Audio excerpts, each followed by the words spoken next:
Good morning friends. Welcome to short hand helpline good morning stenography series में आप सभी का स्वागत है।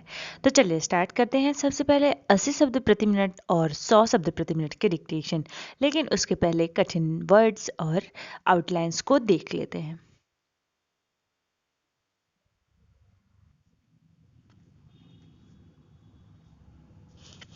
साबित होने वाले, तो साबित के लिए श ब फिर त का आंकड़ा, होना के लिए ह और न का आंकड़ा, और वाले का उपसर्ग प्रत्यय आपने पढ़ा हो तो व का आंकड़ा लगाते हुए ल लिखते हैं तो वाला वाले पढ़ा जाता है।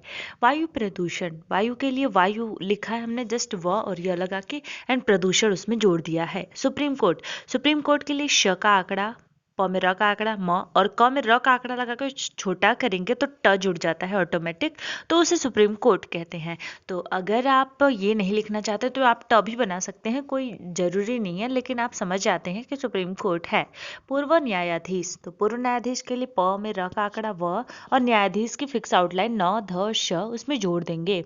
अध्यक्षता में, तो अध्यक्ष की फिक्स आउटलाइन होती है, आई डोंट आपके अकॉर्डिंग होती है या नहीं, अगर नहीं भी पता हो तो आप जो मैं आउटलाइन बता रही हूँ जिसकी फिक्स आउटलाइन होती है, आप उसे एक कॉपी में नोट डाउन कर लिया करें ताकि नेक्स्ट टाइम आए तो आपको कोई डाउट ना हो। तो अध्यक्ष और उसी में त जोड़ दिया है तो ता हो गया, और मे के लिए छोटा सा म बनाते हैं तो वो मे पढ़ा जाता है लास्ट में अगर आता है तो। व्यापक योजना, व्यापक के लिए व प और क, योजना जोड़ दिया। योजना ज के लिए हमने यहाँ पे श का सर्किल लगाया है ताकि इजी तरीके से बन जाए। अगर आप चाहें तो ज में न का आंकड़ा लगा सकते हैं। छू मंतर हो जाएगा, तो छ पे ऊ की मात्रा इसलिए लाइन कट करके छ, म को बड़ा करेंगे तो मंतर और हो जाएगा, इसमें जोड़ दिया है।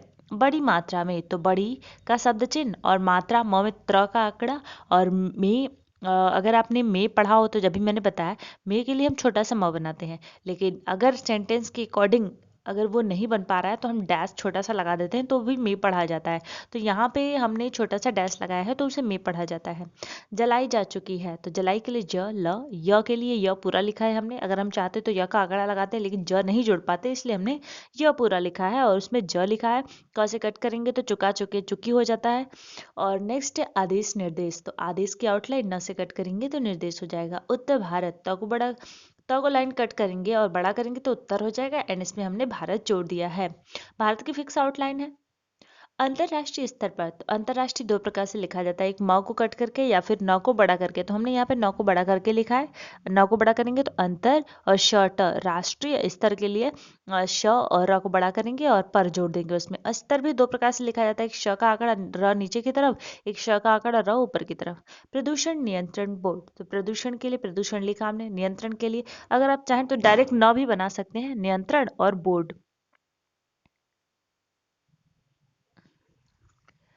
नेक्स्ट है अस्तित्व में, तो अस्तित्व के लिए डैश लगाया और श त, त्व का उपसर्ग प्रत्यय प्रत्यय होता है, त को छोटा करते हैं और डा करते हैं तो त्व पढ़ा जाता है, इसमें हमने में जोड़ दिया है। अवशेष, अवशेष के लिए व फिर श का आंकड़ा, तो ये हो गया अवशेष। तो अब बढ़ते हैं हम डिक्टेशन की तरफ।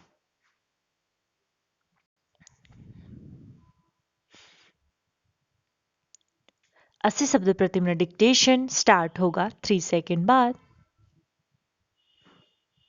स्टार्ट।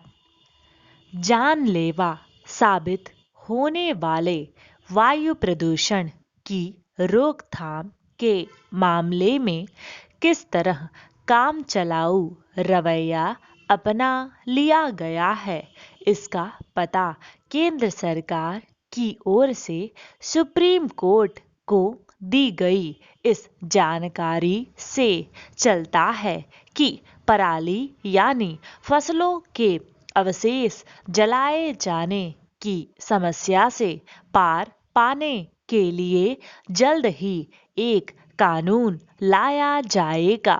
केंद्र सरकार की इस दलील के बाद सुप्रीम कोर्ट ने पूर्व न्यायाधीश मदन बी लोकुर की अध्यक्षता में एक सदस्यीय समिति बनाने के अपने फैसले पर रोक तो लगा दी, लेकिन यह सवाल अपनी जगह खड़ा है कि आखिर अभी तक वायु प्रदूषण की प्रभावी रोकथाम करने और खासकर पराली जलाने से रोकने के लिए किसी कानून का निर्माण क्यों नहीं किया गया? पैरा।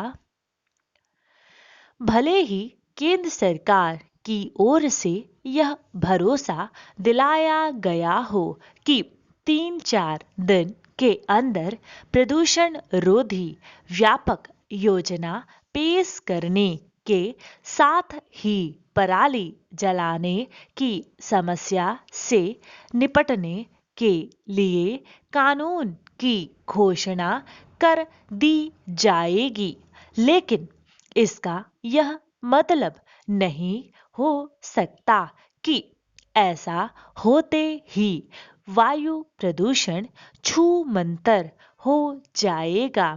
आसार इसी बात के हैं कि जब तक यह कानून अस्तित्व में आएगा तब तक बची खुची पराली भी जला दी जाएगी। पैरा। इसकी अनदेखी नहीं की जा सकती कि पंजाब, हरियाणा और पश्चिमी उत्तर प्रदेश में बड़ी मात्रा में पराली जलाई जा चुकी है। एक आंकड़े के अनुसार इसी अक्टूबर माह में अभी तक इन तीनों राज्यों में पराली जलाने के करीब 15,000 मामले सामने आ चुके हैं। पंजाब में तो पिछले साल से भी ज्यादा पराली जली है। यह तब हुआ जब सर्दियां शुरू होने के पहले ही यह कवायद शुरू हो गई थी कि इस बार पराली नहीं जलने देना है।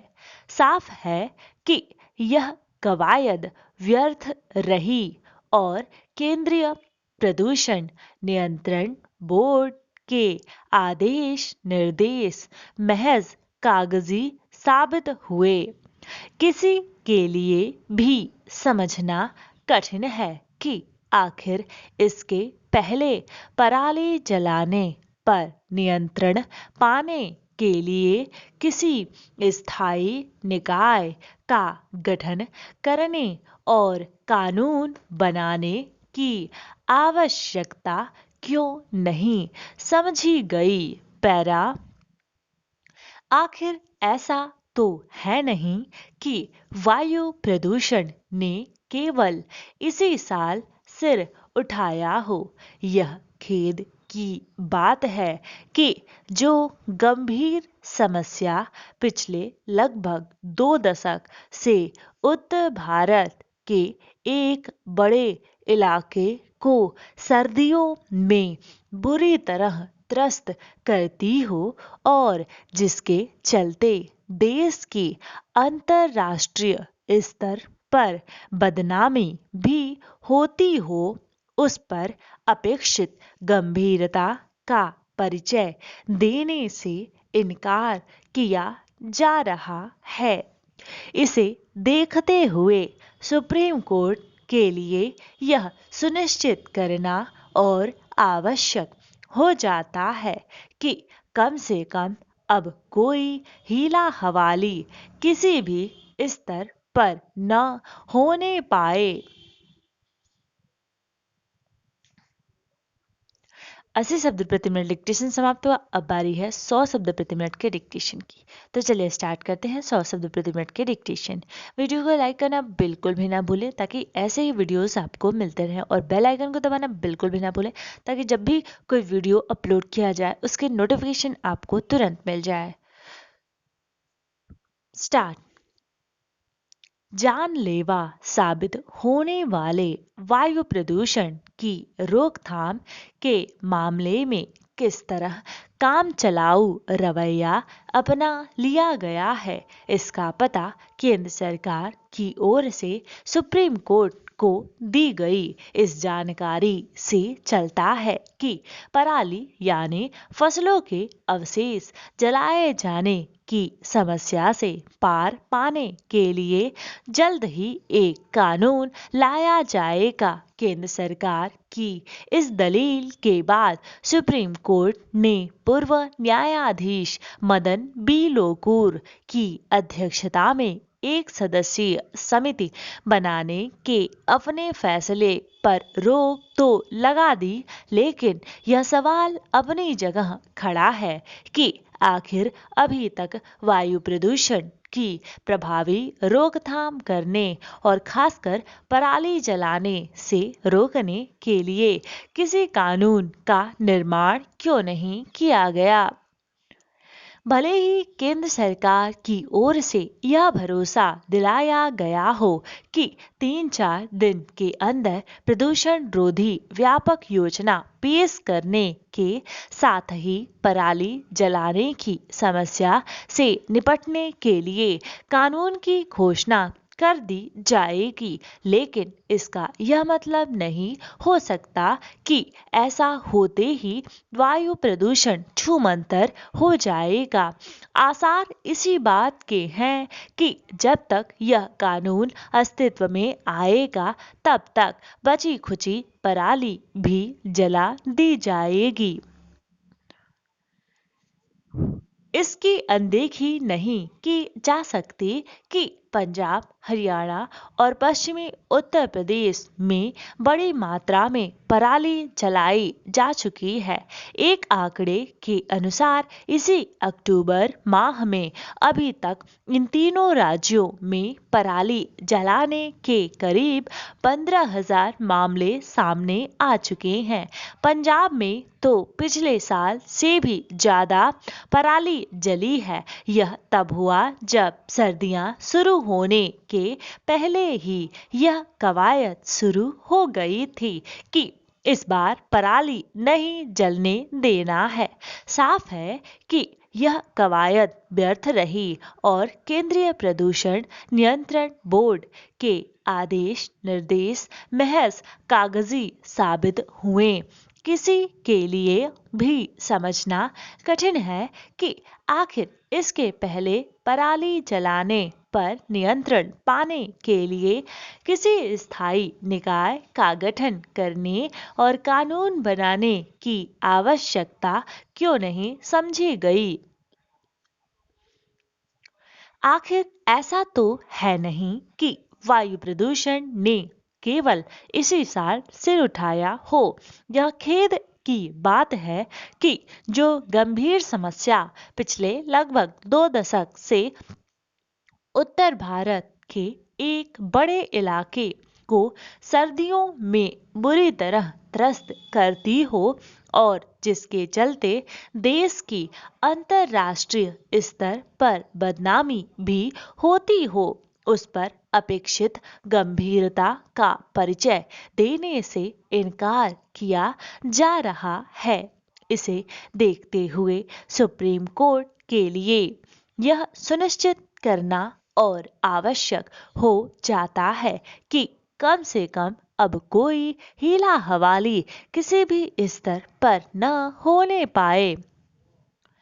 डिक्टेशन समाप्त हुआ। आप हमारे YouTube channels happy stenography, steno helpline, short hand helpline को जरूर सब्सक्राइब कर लें। सब्सक्राइब करने के लिए नीचे दी गई डिस्क्रिप्शन बॉक्स की लिंक को पर क्लिक कर सकते हैं या फिर आप डायरेक्ट सर्च कर सकते हैं स्टेनो हेल्पलाइन हैप्पी स्टेनोग्राफी। मिलते हैं नेक्स्ट वीडियो में। टिल देन अपना ख्याल रखिए। धन्यवाद।